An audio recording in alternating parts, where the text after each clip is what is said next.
సరే, 1 సామ్యూయేలు తీసుకోండి. 1 సామ్యూయేలు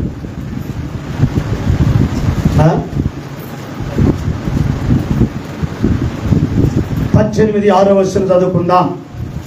18:6. దావీదు ఫిలిష్తీయులను హతము చేసి తిరిగి వచ్చినప్పుడు తాంబూరతోను వాద్యములతోను పాడుచు నాట్యమాడుతూ రాజైన సౌలును ఎదుర్కొనుటకై వచ్చింది. చాలు ప్రార్థన. మమ్మల్ని మిక్కిలిగా ప్రేమిస్తున్న పరలోకద మా పరమ తండ్రి, మా పరంపితానికి వందనాలు, ఆత్మ దేవుడానికి వందనాలు. ఈ వాక్యంతో నీ బిడ్డలతో మాతో మీరు మాట్లాడి అద్భుతము చేయమని యేసుక్రీస్తు నామమున తండ్రి, ఆమేన్. బాగా వినండి. చాలా మందికి ఏముంటుంది చెప్పండి అమ్మా, అందరికి ఉండదు. కొంతమందికి ఎలా ఉంటుందంటే ఎక్కువగా స్వార్థం ఉంటుంది. స్వార్థం గురించి ఈరోజు చెబుతున్నాను వాక్యం. స్వార్థం ఎలాంటిదంటే భయంకరమైనది. అది ఎదుటివాడికి కాదు. ఆ స్వార్థం ఎవరిలో ఉంటుందో వాడికే డేంజర్. ఎవరికంటే స్త్రీ అయినా పురుషుడైనా ఎవరిలో ఎక్కువ స్వార్థం ఉంటే అది వారికే డేంజర్. దేవునికి మహిమ కలుగును. ఏంటి ఈ స్వార్థం? ఏంటి చెప్పండి. ఒకడు బాగుంటామో ఇష్టం ఉండదు, ఒకడు మంచి వస్త్రాలు వేసుకోవటమో ఇష్టం ఉండదు, ఒకడు మంచి ఇల్లు కట్టుకుంటే ఇష్టం ఉండదు, ఒకడు సుఖంగా ఉంటే ఇష్టం ఉండదు, ఒకడు మంచిగా తిరుగుతుంటే ఇష్టం ఉండదు.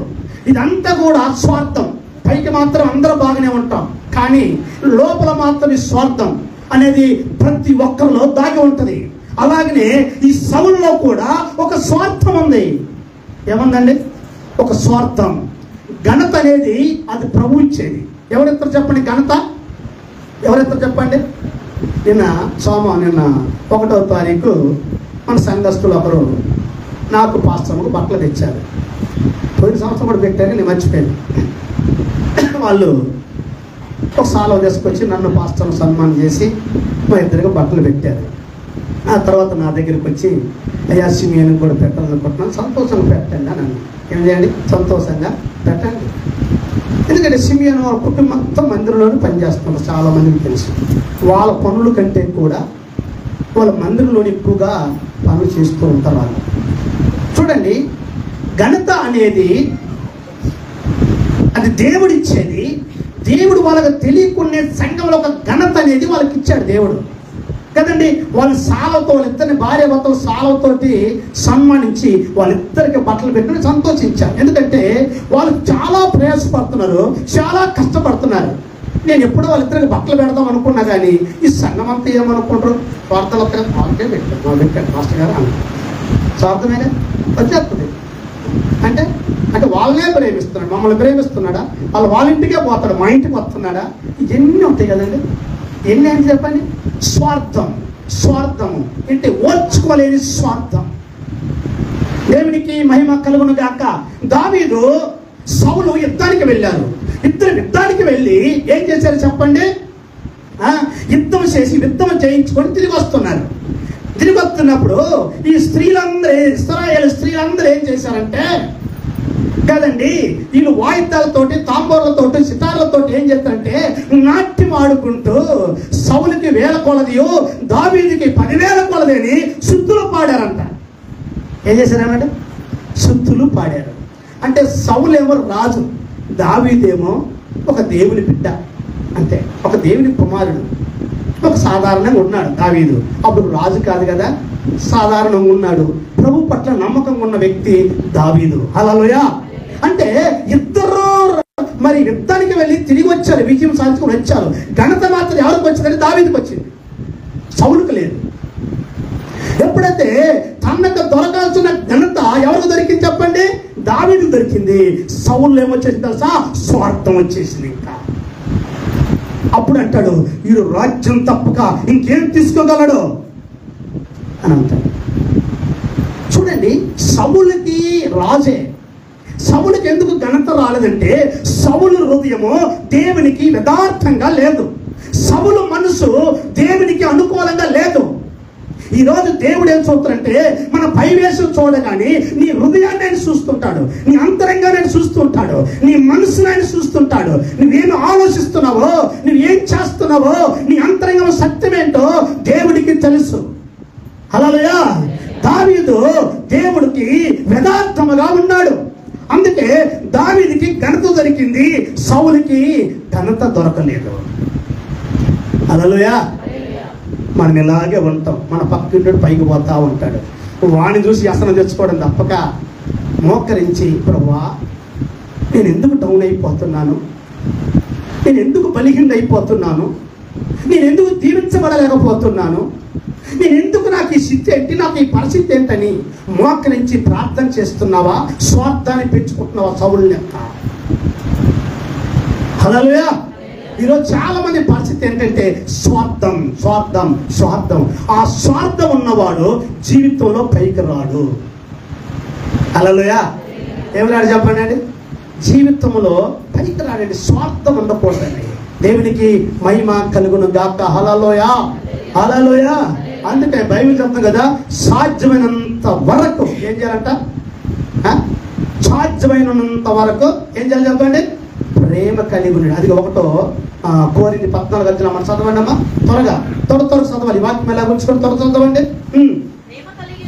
ప్రేమ కలిగి ఉండటకు ప్రయాసపడు చాలు. ఏం కలిగి ఉన్నావు నువ్వు? ప్రేమ కలిగి ఉండటకు ప్రయాసపడము.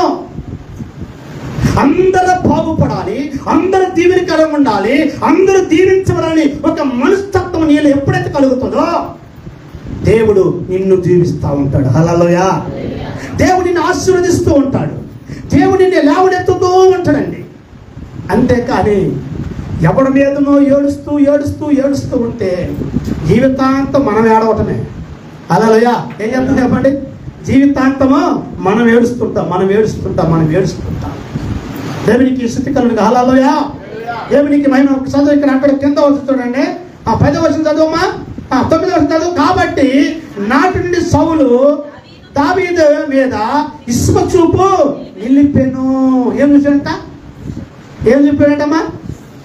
ఇసుమ చూపు. ఎవరి మీద? దావీదు మీద. ఈడికి ఘనత వచ్చేసింది, ఈడికి ఘనత వచ్చని చెప్పేసి దావీదు మీద సౌలు అంట విశ్వచూపు. ఎందుకు విశ్వచూపు అంటే, ఎప్పుడైతే సౌలుకి స్వార్థం వచ్చేసిందో దేవుడి వద్ద నుంచి అపవాది అంట సౌలుకి వచ్చేసిందంట. అసలు అపవాది ఎలా వస్తుంది మీకు తెలుసా? చదువు 10వ వచనం చదువు. మరునాడు దేవుని యొద్ద నుండి దురాత్మ సౌలు మీదకి. ఎప్పుడైతే నీలో స్వార్థం పెరుగుతుంటుందో ఏమవుతుందో చెప్పండి? ఏమవుతుందమ్మా? మీ కుటుంబంలోకి ఏమవుతుందో చెప్పండి? దురాత్మ వచ్చేస్తుంది. ఇంకా దురాత్మ వస్తే మీకు మేలు జరుగుద్దా? ఎవరికైనా ఇంకా మేలు జరుగుద్దా? ఎవరికి మేలిక జరగదు. అది నాశనం చేయటానికి వస్తుంది అపవాది. అంటే దేవుడే అపవాదికి అవకాశము ఇస్తున్నాడు. అంటే స్వార్థం ఉన్నన్నాళ్ళు, పుల్లు కుతంత్రాలు ఉన్నంత వరకు బాగుపడే లక్షణం ఏమైనా ఉంటాయా? దేవునికి మహిమ కలుగును గాక. ఈ నూతనమైన సంవత్సరంలో అలాంటి ఎన్ని దూరం అవును గాక. ఆమేన్ చెప్పండి. హల్లెలూయా. అవన్నీ దూరం అవును గాక. మనం ఎప్పుడైతే మంచి మనసుతో ఉంటామో దేవుడు కూడా మనకి ఏది కూడా తక్కువ కానీయుడు. దేవునికి మహిమ కలుగును గాక. అది 23 సామెతలు చూసుకున్నా చూడండి. సామెతలు 23:17 వచనం, 6వ వచనం, 23:6 సామెతలు చూడండి. ఎదుటి వాడి మేలు ఓర్చగలిగిన వాడితో కలిసి చాలు. ఎంత?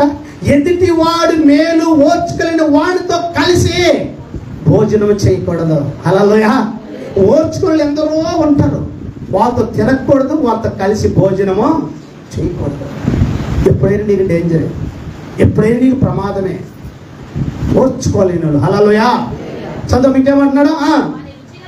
వాడి రుచిగల పదార్థములను ఆశింపకము అడ్డువాడు అంతరంగములను చాలు. వాడు రుచికరమైన భోజనం ఆశింపకము, కానీ వాడు అంతరంగం లెక్కలు చూసుకుంటాడంట. వీడి అనవసరంగా ఇంత ఖర్చు పెడుతున్నాను, వీడి వల్ల నాకు 200 లాసులు 300 లాసులు, అంతే కదా. అంతరంగా లెక్కలు చూసుకుంటున్నాడు. లెక్కలు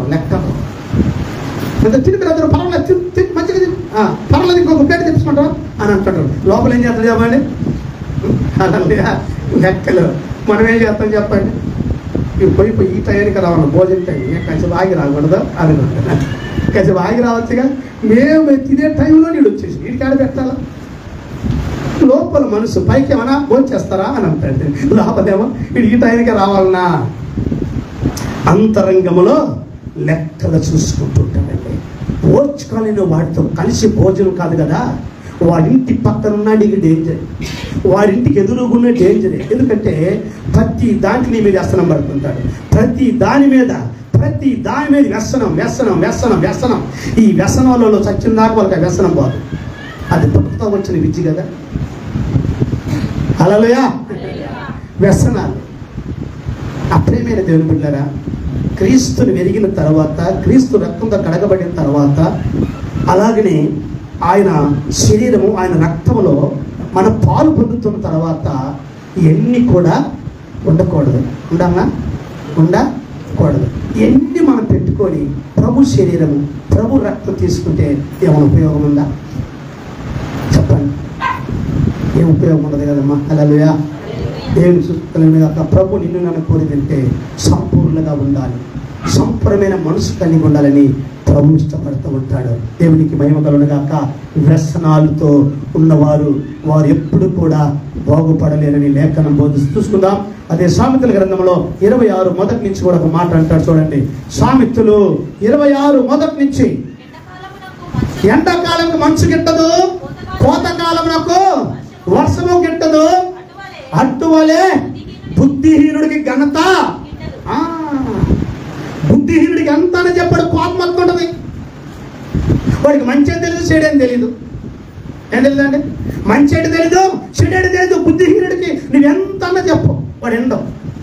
వాడి రూట్ వాడిదే, వాడి ప్రయత్నం వాడిదే, వాడి ఆలోచన వాడిదే. వాడు ఏడపోతుడు తెలీదు, వాడి జీవితం ఏమైపోతుంది తెలీదు. నేను క్రిస్మస్ వచ్చేసింది అనుకో, జనవరి 1 క్రిస్మస్ వచ్చింది. మంచిగా లక్షణంగా ఉన్న పుట్టి మళ్ళీ ఏం చేస్తారండి? పిల్లలు మంచి డ్రెస్సులు తెచ్చుకొని, వాళ్ళు కూడా మంచి డ్రెస్సులు తెచ్చుకొని, ఏది ఇన్ఫ్లుయెన్స్ చేసుకొని, పిల్లలు పిల్లలు పుట్టి మంచిగా తిని మందిరానికి వచ్చి ఇంటికి వెళ్ళిపోయి సాయంత్రం వాళ్ళు కలిగి ఏదో తెచ్చుకొని తింటుంటే ఆ కుటుంబం ఎలా ఉంటుందండి? సంతోషం ఉందా లేదా?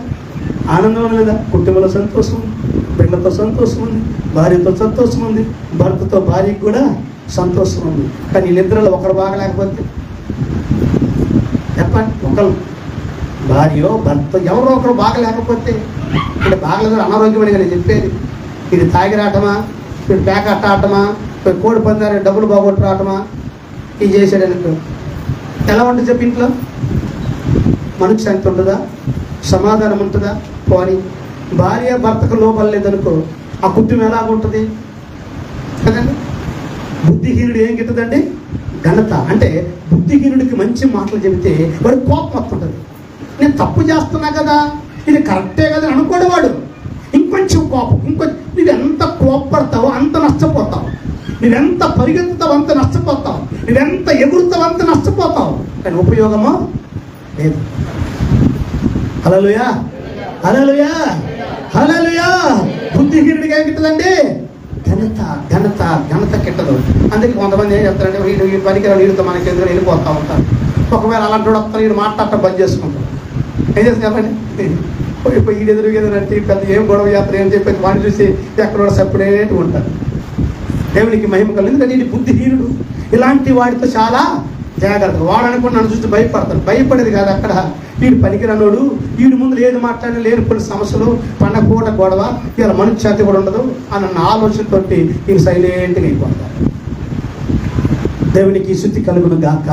హల్లెలూయా, హల్లెలూయా, హల్లెలూయా. సరే, సామెతల గ్రంథం 15వ అధ్యాయం 17వ వచనం. సామెతలు 15:17. పగవాని ఇంట కొమ్మిన ఎత్తు మోసం తినుట కంటే ప్రేమ కలిగిన తోట ఆకుకూరల భోజనం తింటా నేను చాలు. పగవాడు ఏం చేస్తాడు చెప్పండి? లెక్కలేని ముద్దులు పెడతాడు. పగవాడు ఏం చేస్తాడంట? మంచి ఎత్తు మోసం చూసి పెడతాడంట. ఇది ప్రేమ ఉండి కాదు, వాడు ఏదో ఆలోచన ఉంటుంది వాడికి. ఏం చేస్తారు చెప్పండి? అవునా? ఇప్పుడు ఒకడు ఏం చేస్తారు, ఇద్దరు ముగ్గురు కలిసి వాడిని చంపాలనుకున్నాను ఒక మాట, ముందు వీటితో స్నేహం కలుపుకుంటారు. ఎవరు చేస్తారండి? మనం వార్తలలో న్యూస్లు చూస్తుంటాయి కదా, ముందు వీటితో స్నేహం కలుపుకుంటారు. కలుపుకొని అప్పుడింత సొక్కేస్తుంటారు. ఏం చేస్తారు చెప్పండి? ఇంత తాపిస్తూ ఆ బిర్యానీ అబ్బా అన్నా నువ్వు ఎంత మంచిగా తెలియదన్నా అని వీడు ఏడుస్తావు అని కౌలుస్తూ ఉంటాడు. వాడు ఎందుకు తాగుతున్నాడు, ఎందుకు బిర్యానీ పెట్టించాడు వీడికి తెలీదు. హల్లెలూయా, దేవునికి స్తుతి కలుగును గాక. ఒక వారం 10 రోజులు వాడిని తిరుగుతారు, వాడు ఎంత ఉంటారు, వాడు తినబెడతాడు, తాగుతుంటాడు, వాడిని మత్తి మరిపిస్తాడు. మరుసటి రోజు ఏం చేస్తాడు, వాడికి పుల్లుకు తాపి పుల్లుకు తినబెట్టి ఏ వాగులోని గణేట్లా ఎత్తేసి వాడు బయట వెళ్ళిపోతాడు. ఇదే భగవాని ఎంత ఎత్తు మోసతినుడి కంటే ప్రేమ కలిగిన చోట పచ్చని మెతుకులైనను సంతోషం అన్నట్టున్నాడు దేవుని వాక్యము. హల్లెలూయా. నిన్ను ప్రేమించేవాడు, నిన్ను గౌరవించేవాడు, వాడికి బిర్యానీ పెట్టలేకపోవచ్చేమో, కొవ్వు ఎత్తు మోసం పెట్టలేకపోవచ్చేమో, కానీ వాడు పచ్చని మెతుకులు పెట్టొచ్చాడు. దాంట్లో సంతోషం ఉంది, దాంట్లో తృప్తి ఉంది. కానీ మనం ఇప్పుడు ఎక్కడికి వెళ్తాం చెప్పండి?